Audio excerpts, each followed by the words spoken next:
I had a decision to make a few years ago as Matthew's Hope was growing. I could help a few people on my own, or we could help thousands with the right team. And God's timing is perfect in all this because He knew exactly what I needed to take this to the next level. Right after I got married, I met Scott.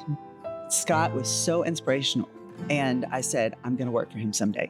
Whatever it was I said that day, it resonated with her and her heart. I really felt like that is where God was leading me. If you look at our staff as a whole, our preschool director, Megan, has 2 children that were born with autism.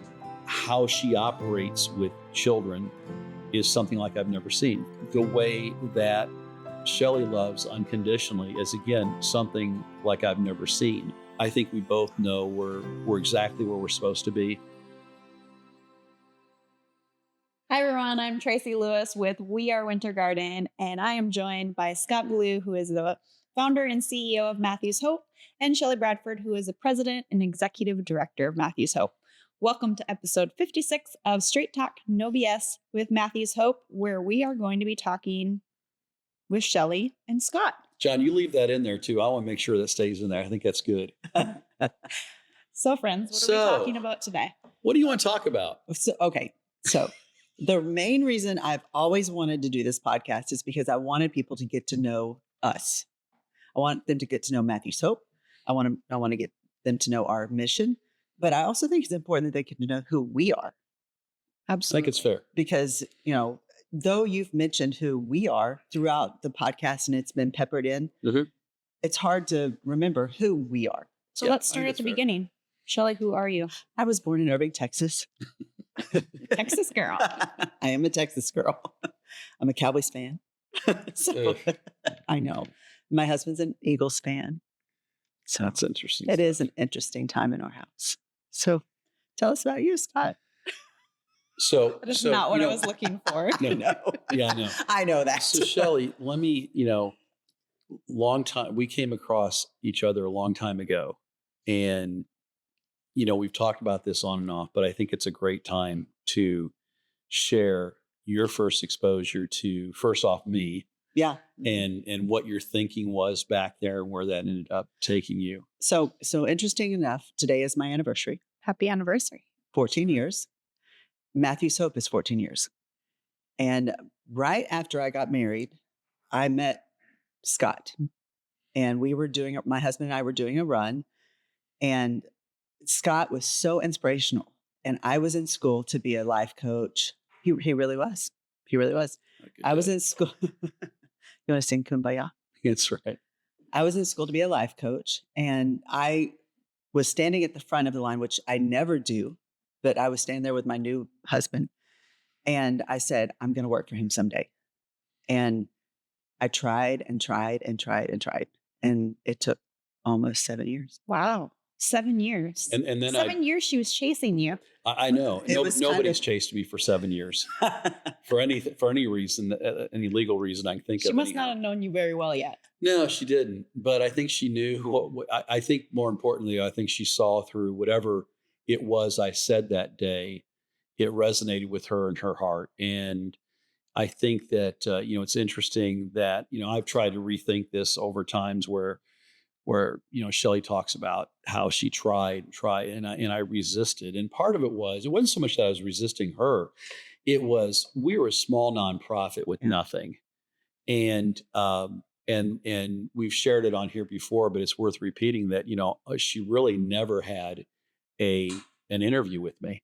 She simply asked, can we talk? Can we have a conversation? Can we have a conversation? Yeah. And really to get her off my back, was just, sure, whatever, come talk. It was like, come on, you gnat. Do you remember what he said to you? I'm interested in. He didn't say anything to me at the race. Okay. I really felt like that is where God was leading me. Felt it. And it was the weirdest pull. And I could never get it out of my head, but it wasn't like a weird stalker type thing. It really wasn't. At least that I knew about on my part. No, it really wasn't. Yeah. But it was always like, I know that I'm meant to help the community, but what does that look like? And I would see what I thought to be homeless people here and there. And I would remember Matthew's Hope. And fast forward to almost 7 years ago, he posted for a receptionist. And my husband was like, "You've lost your dadgum mind." Yeah. And I was like, "That I really feel like that's where I'm supposed to be." And as we've said before, I'd already applied for the police academy. I'd been accepted, and I was supposed to start that August after. And my kids were very upset.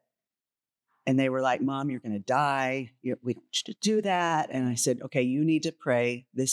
And I specifically said, this is the only place that would get me to stop going to the police academy. So kids, let this be a lesson to you Pray. is pray. No, number 2, realize that you can start at the very bottom and make it to the top if you're willing to put the work in.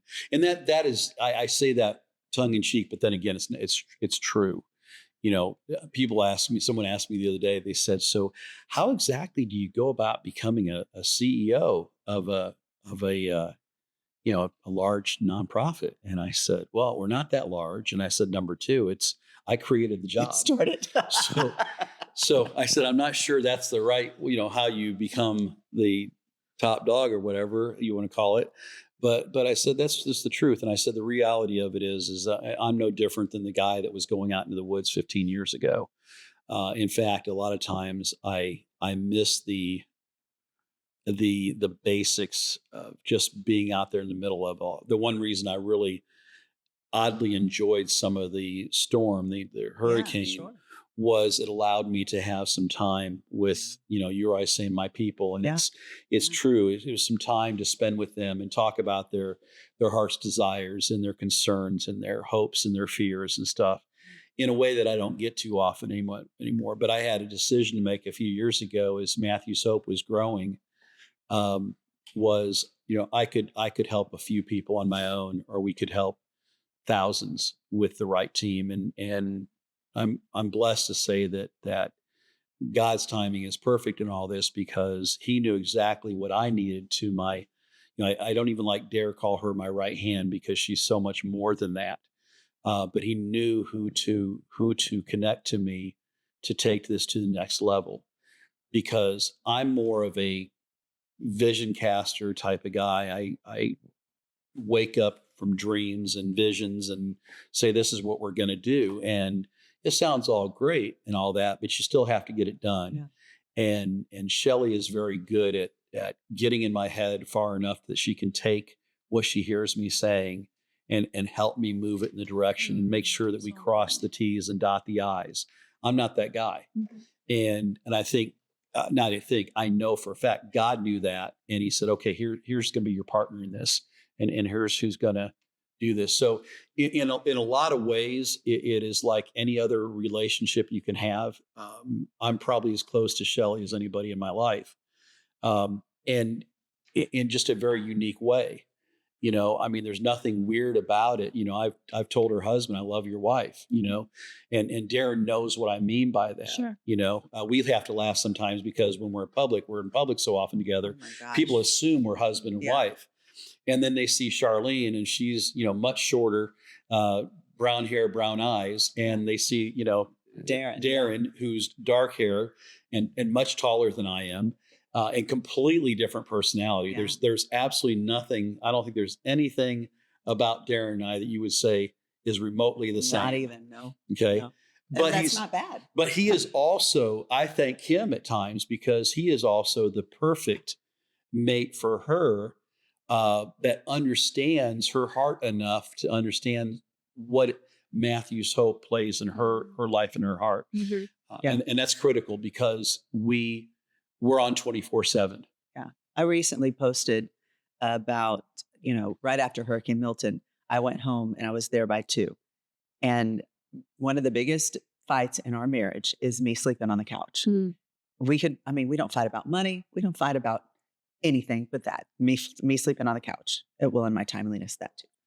Whatever. We can't fix that though. Just whatever. I'm still going to sleep on the couch.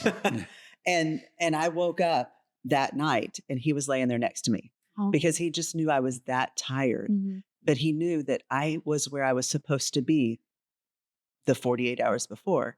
To wake me up would have been a disservice to who I am. And that's what makes him so perfect for me, because how many men are going to just lay on the couch next to you? Yeah. Yeah.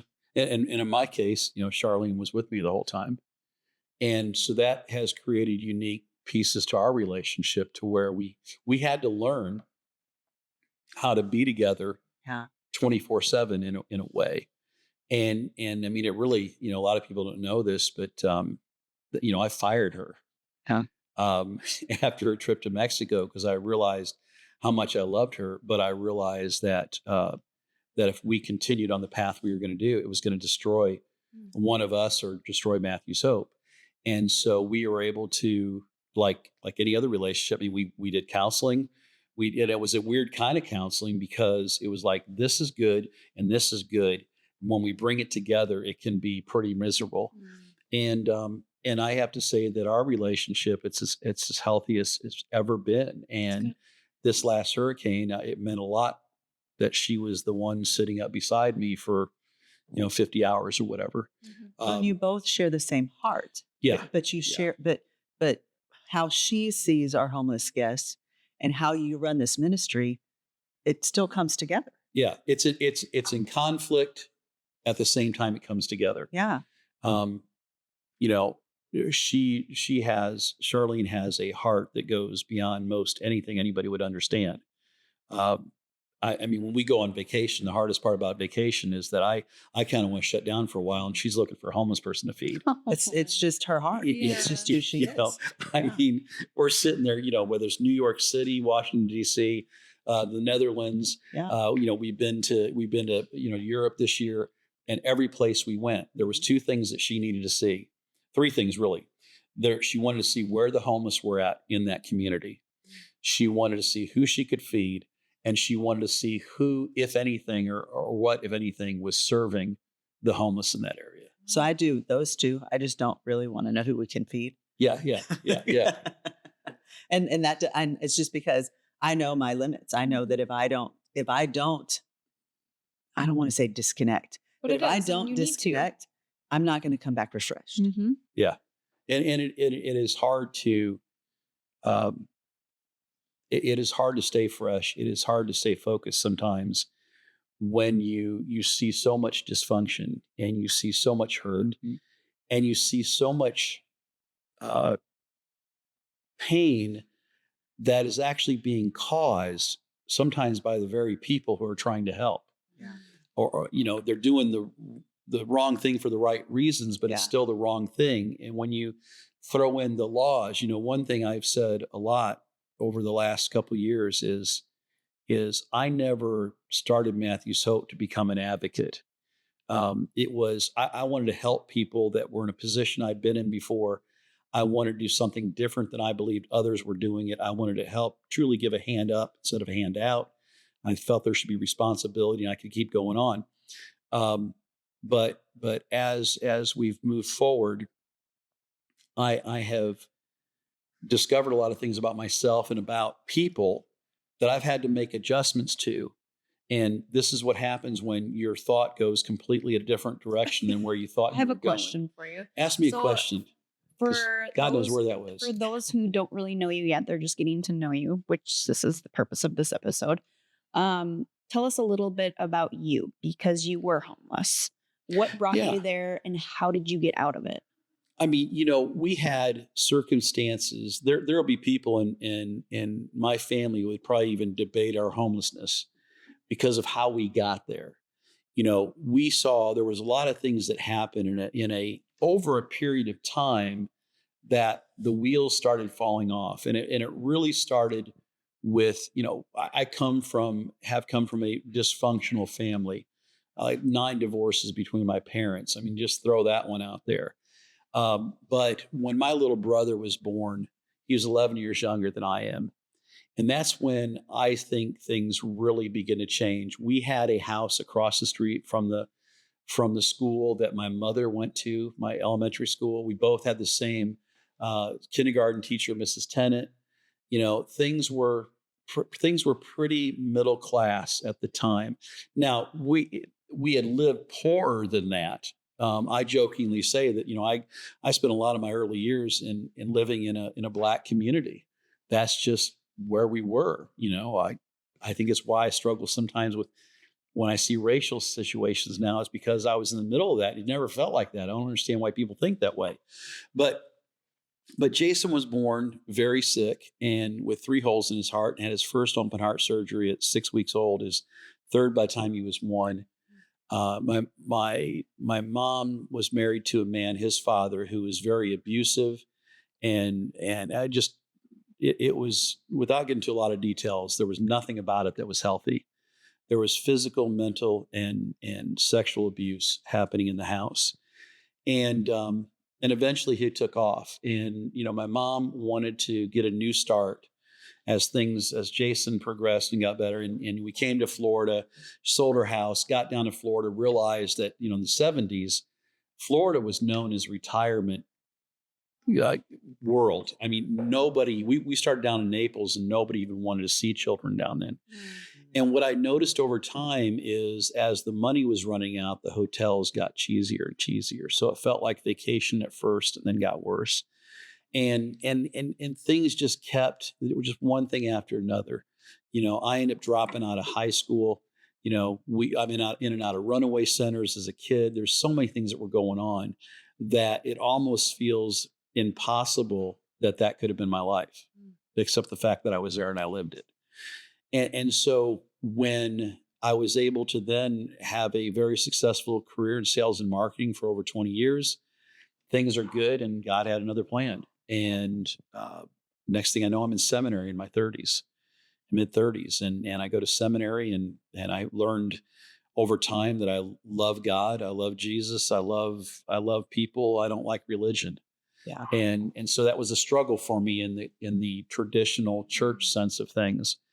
And so all that to say, and there's a lot to the story, but I ended up going to seminary, planting churches, but Matthew's Hope was something that broke out of what my church at the time, as the church I planted, was called Next Community Church. And I realized back then that churches didn't play well together and we're not going to support another church's mission. And that's why Matthew's Hope was birthed. And it was really, originally we were just talking about trying to keep people safe and healthy when the weather became dangerously cold. Okay. But talking to churches, and I talked to a lot of them, they all said no. My favorite question to this day: what if they come to church? And I just, I was. Wouldn't they want them to come to church? Well, that was, Isn't that the church's mission, is to bring people to the Lord? The interesting thing, Tracy, for me was that though I was in my 30s, I was a young Christian. And I was fresh out of seminary and I was ready to take on hell with a water pistol. And when I suddenly realized that nobody else, in my opinion, and this is not a judging thing, I just didn't feel that same passion from others. And I became very disenchanted with religion and the church as a whole. And I realized I might get some nasty grams to say that for saying that, but I haven't heard but you that say was my nasty experience for a while. It's been a few episodes. Yeah. It's, now that said, what I find very interesting is that, out of our roughly $15 million budget, I haven't run the numbers lately, but last we looked, it was less than 0.5% of our budget came from churches. That. Yeah. It's still and it was mostly small churches. Yeah, it's still that. The very small outreach driven churches that hadn't got caught up into the building and all that stuff yet. So, but I think all those going through those experiences though, someone asked me a while back if I would change it if I could. And the answer is no, I just wouldn't want to do it again. But I think going through those things with my mom, it prepared us. I think when Shelley talks about, growing up, I mean, she had loving parents and what have you, but there were other things that happened in her life that formed how she thinks. So it's interesting you say that because you asked where I'm from, and I am from Irving, Texas. That's true. But my brother and I were talking the other day. I have 3 brothers, and my brother and I were talking the other day, and we really were from a low income family, but we never knew it. Kind of like you never knew you were homeless. Yeah. My dad was a long haul truck driver. My mom was a stay at home mom. I can't not tell you how many times the electricity was turned off. I cannot tell you how many times my mom called and just begged them to turn it back on because she had a special needs son. Now, he wasn't dependent on that electricity, but I can't tell you, that's what I grew up with. And I remember thinking as a child, I'll do whatever it takes to never have that happen to my children. And I don't know, and I don't even blame my mom or my dad for it. That's just what it was. That's just what it was. And my parents were great people. My dad was a veteran. He definitely, suffered from PTSD. Him being a long haul truck driver, that was his way of disconnecting. So, that's really more of my story is that, I did come from a low income, but we didn't know it. We really didn't know it. My parents did the best they could to make sure that we didn't know it, except the electricity being turned off sometimes. Well, I mean, that's just and reality. we talked about, the fact that you have a special needs brother. And then he lives with me. Okay. Yeah. But then end up having special needs children. Yeah. Okay. So it was almost like an outsider looking in, and I'm always very careful how I walk around this, but Shelley had been being prepared. Yeah. Looking at both of you, that's what I feel like. Yeah. And like all your struggles and obstacles, like you were being set up for the next stage, next season in your life to be able to help and do so much more. Well, when I had Thomas, a friend of mine said to me, "Who better than you?" And I was like, that is the dumbest thing you could have said to me right now. But I also understand what she meant. True. Yeah. It is so true because of everything we lived through with Jacob. Jacob, legally deaf, legally blind. And now Thomas is none of that. And Thomas is actually more independent than Jacob is at 48. But when she said that, I was like, that's dumb. And why was I picked? And then here comes Meyer. Yeah, right. So her little one. My little one, who's the biggest of us all. I love that. Because people don't know Meyer, and they're listening. Most of them aren't watching, they're listening. Meyer is how tall now? And he's 6'4". 6'4". Yeah, and he's a very large person. He's a big boy. He is. He's a big boy. But, but I also recognize if you look at our staff as a whole, our preschool director, Megan, has 2 children that were born with autism. Yep. How she operates with children is something like I've never seen. Phenomenal. The way that Shelley loves unconditionally is, again, something like I've never seen. And we have several people like that. I mean, we could spend we days. have guests that will come in and they'll give that as their excuse for being less than pleasant. Say it that way. Sure. And I had a friend, sorry, I'm going to say it the way she said it to me. I had a friend say to me one time, because she has a child with Asperger's, and she looked at her son one day and she said, "Is that Asperger's or is that asshole?" And I was like, well, hell then. But you know what? Okay.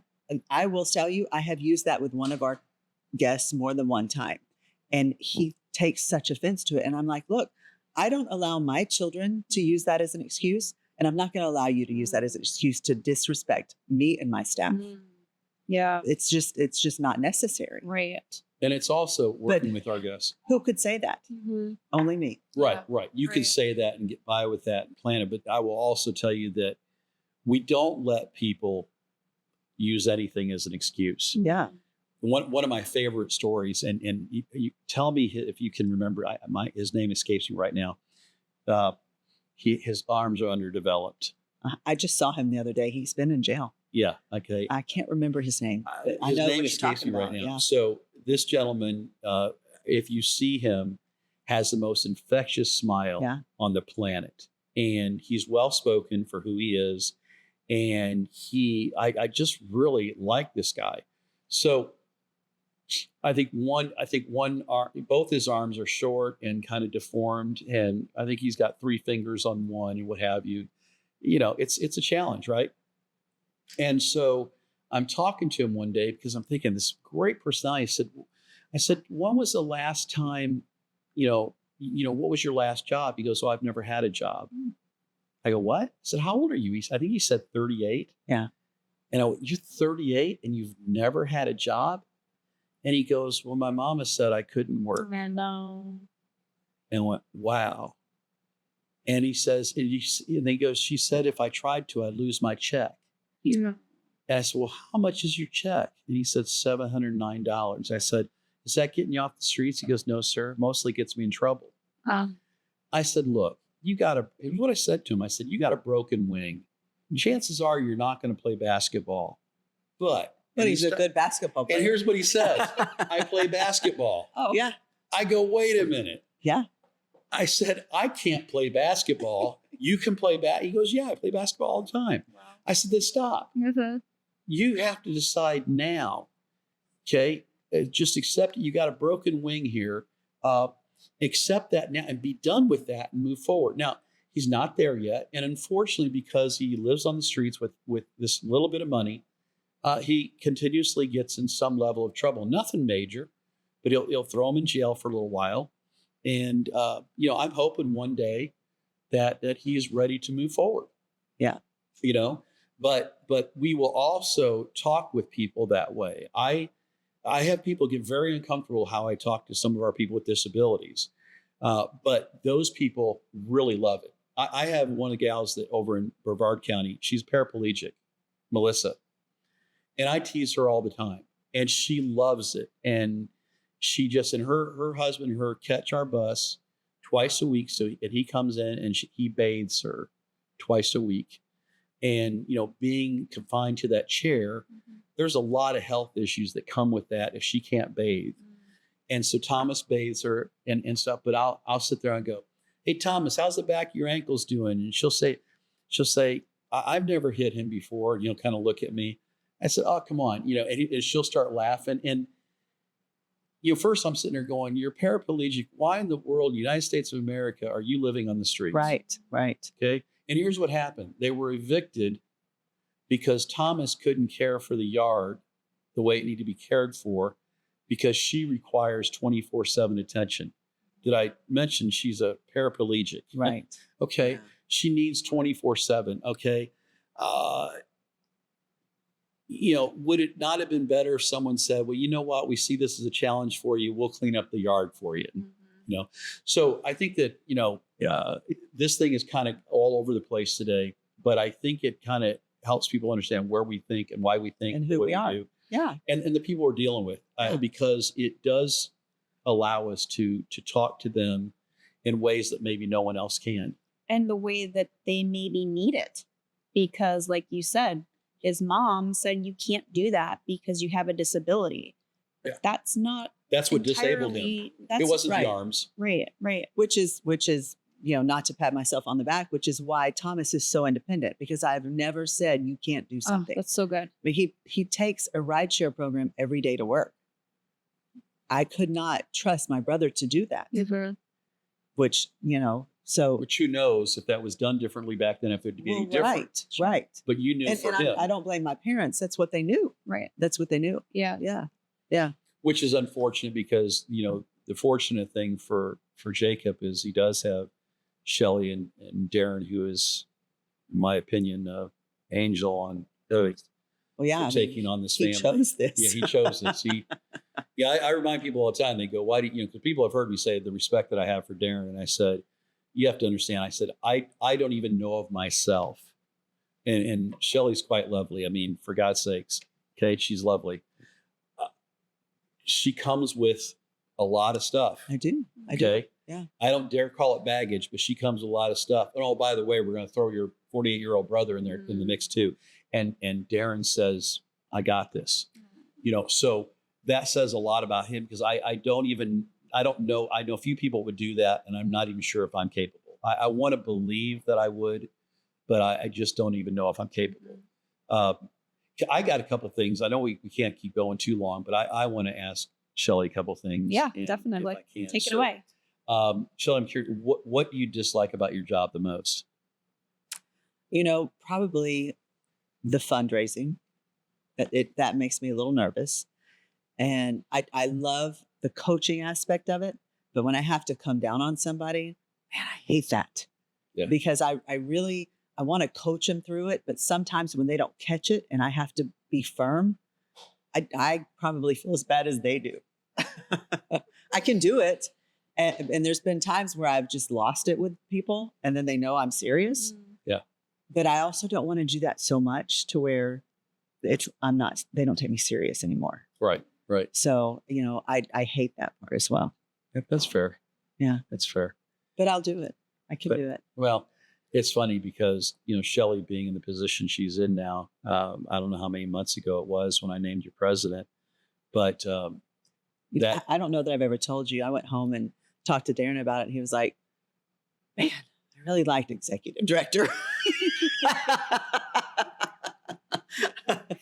He said, that sounded a whole lot less threatening. Yeah.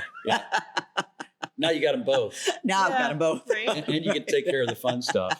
It's okay. He's taking it in stride. And part of it, it has been, again, getting people to understand Shelley's role, because there's people that have wanted to make her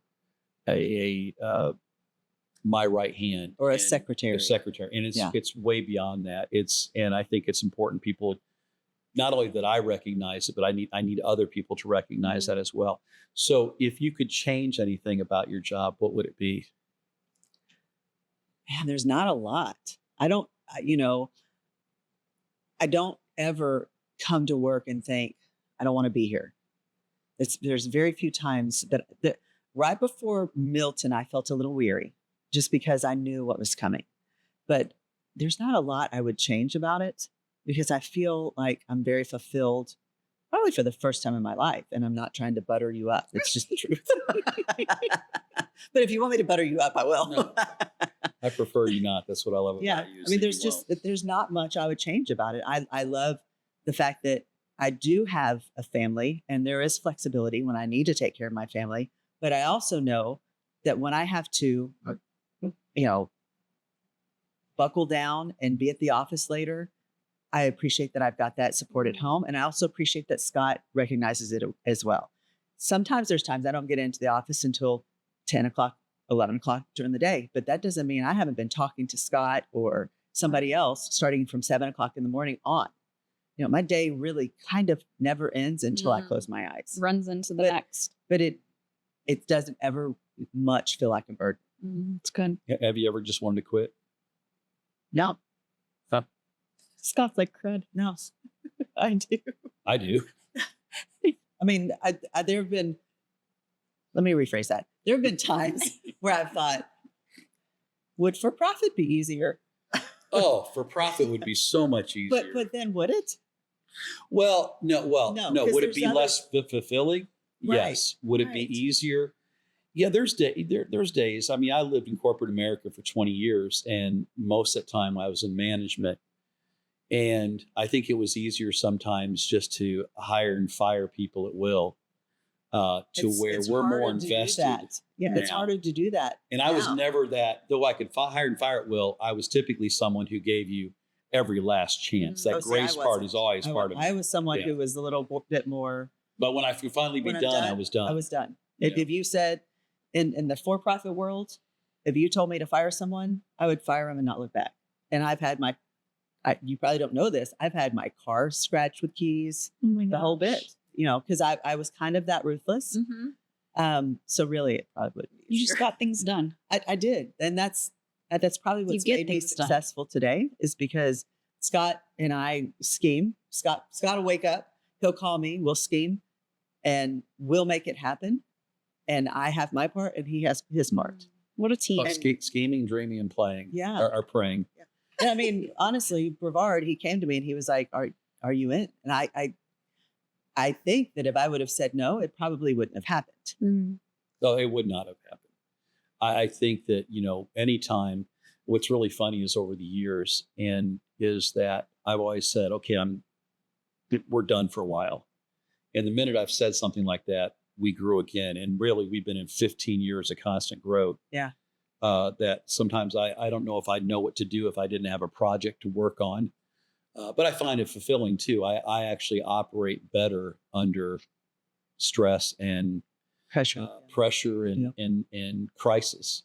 which is kind of weird, but I just do. I seem to be able to get more done and be able to process it better than I do when it's just going, yeah, maybe it's how I grew up. I don't know. But I thank you for letting me ask this question. I was curious because I've asked those questions of myself lately, just at times, because, you sit there and you kind of doing this kind of work can be pretty thankless. And it's not that we're looking for a thanks or a pat on the back, because that's not why you do it. But we're also not looking to get kicked in the chops on a regular basis. And I Which you think guys And get it a does lot. happen a lot. Yeah. Yeah. More I was for really Scott than surprised me. by that. More for Scott than me, but that's because I don't put myself out there as much as he does. And I probably fly under the radar more. But as I've grown in Matthew's Hope and I've grown in the community, people are starting to recognize me. And that makes me a little bit nervous. Not like I'm scared nervous, Right. but there's been times I've walked into places and people are go, I know who you are. And I'm like, I have on a ball cap. And how do you know who I am? Yeah. Yeah. So it's that. So I think that I think saying it a little bit differently, because I think sometimes when you say thankless, it's like our job is so easy, whatever. I think that's what people hear. It's more like we don't get the appreciation, not that we want it, but I think people don't realize how much we do. How much goes into it? Yeah. How much goes into it and how much we really do pour into community. It just looks differently. I think that, as a whole, and I will admit there's been times where I've been a little disappointed. I was in the West Orange community for 25 years.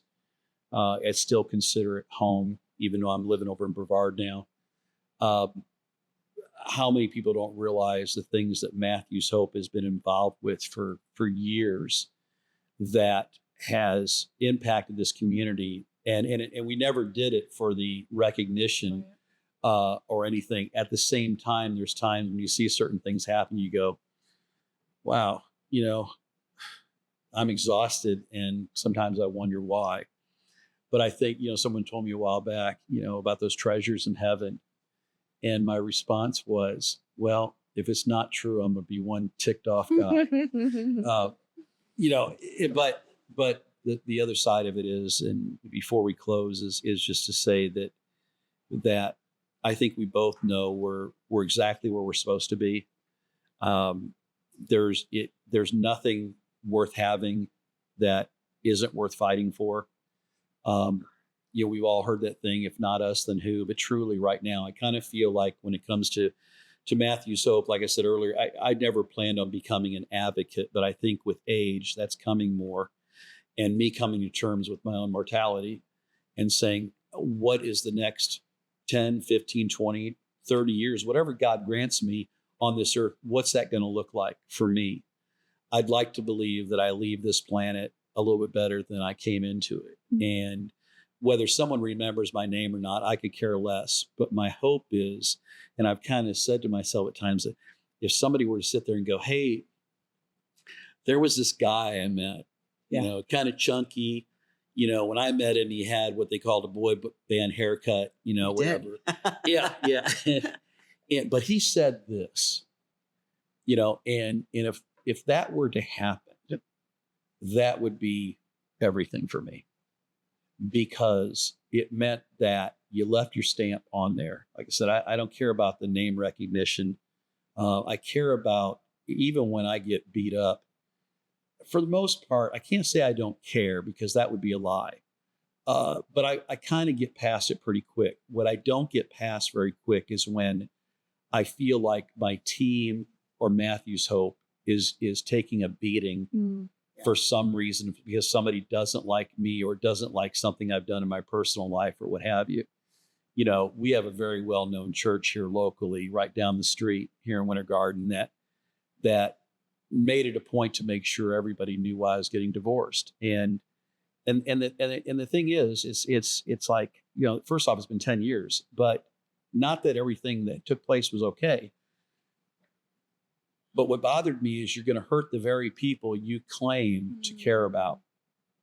And that is something that I feel very comfortable standing before God when that day comes. And I would not want to be them. I'll just put it out there. I would not want to be them, because, we all fall short. Definitely. I have just found it easier for me in my house to just own it and keep moving. It's just, I've had people say, God, Scott, you're a little too open and honest. And I'm going, someone called me blatantly honest once. And I went, oh, I don't know. And then I thought, well, no, Why wouldn't you be that way? but it's just easier. Yeah. Well, Just that's how you here's build what you get. relationships. Yeah. Well, and look, you don't have to take me. First off, I can't golf. I can barely walk. But you don't have to invite me to dinner, whatever. But let's understand that what's happening around us is bigger than us. And if we all were to join arms, and rather than trying to tear down somebody else or some other organization or what have you, we were lock arms. What could we accomplish? How would we honor God as opposed to being the God police and trying to point out everybody's sin? How much more would we honor God when we show grace and love and the desire to reach out to others? And that's kind of where I land in all this. It's like, okay, I don't get it, and I guess I don't have to get it, but I know whose I am. I know when I first came on with Matthew's Hope, Scott shared his story with me, and I was so thankful because somebody I've known for years came up to me and said, how can you work for that person? And I just remember thinking, are you serious right now? Because, there's still homeless people. And who else is taking care of these homeless people? So what? He's been divorced. So have I. So what?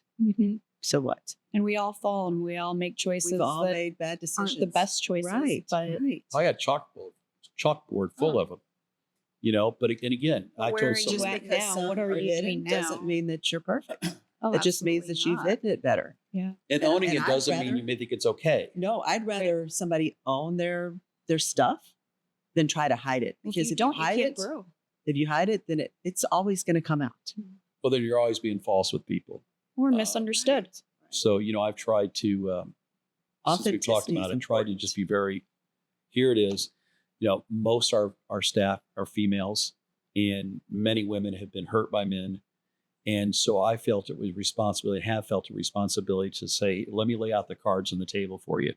Here's where I fell short. Here's how I fell short. Here's what I did. There's a lot of things, hindsight being what it is, that I could have done a whole lot better. But again, I think it's where do I go from here? And the one thing we ask our guests all the time is, gee, that's awful, but where do we go from here? Yeah. And I think that's the question that we have to get up and asking ourselves every day. Okay, I jokingly say, but I really actually do this. I look in my own eyes on a regular basis, stand in the mirror and say, I review the day. And is there something I could have done better? Is there something I could have reacted with a 5 instead of a 10? Is there anybody that I owe an apology to or need to make things right with? And can that wait till tomorrow, or do I need to do that right now? And I really do try to live that way. And, not everybody's going to forgive you. And I look at it this way. I made my bed. I'll sleep in it. I wish people knew the person I am today. And we've all heard this. I'm not the man I once was, but I'm not yet the man I want to be. But that does not mean I've changed, lowered the bar. And I would encourage others in life and in ministry, and we're all in ministry to some level. We really are. That you just sit there and go, okay, this is the cards I was dealt. This is how I played them. I could have played them better. Where are we going to go from here? But couldn't we all say that? Yeah, we can. And I think it's important we do. I could, for sure. Especially Yeah, in the ministry that God has given us to lead other people out of a very dark place. Yeah. Most definitely. Yep. Well, thank you guys for opening up and giving us a little more deeper piece of your life and why you're here and where you came from and where you guys are going to be. Well, probably will make John crazy, and he'll be okay. And those of you that don't know John, he's the guy behind the scenes. He was very fearful. John, you of should this walk episode. over here in front of the camera for a minute so people Come on, actually John. see you. He was John's not very even fearful coming of in front this of the camera. episode. But John produces everything that we're doing and does an amazing job behind the camera to make us look like we know It's what very we're doing. organized. And he has coached And- me to be a better me And so in front of the camera when we and- talked about just being and my microphone. just talking, I think kind of threw him off a little bit today. But it was fun to watch his face at times. While I we didn't did even this. look over there because I would have probably stopped. I probably would have clammed up. So look, Yes, we continue to appreciate follow him. us, ask questions. If we didn't touch on something that we should have or you want to know about, just ask.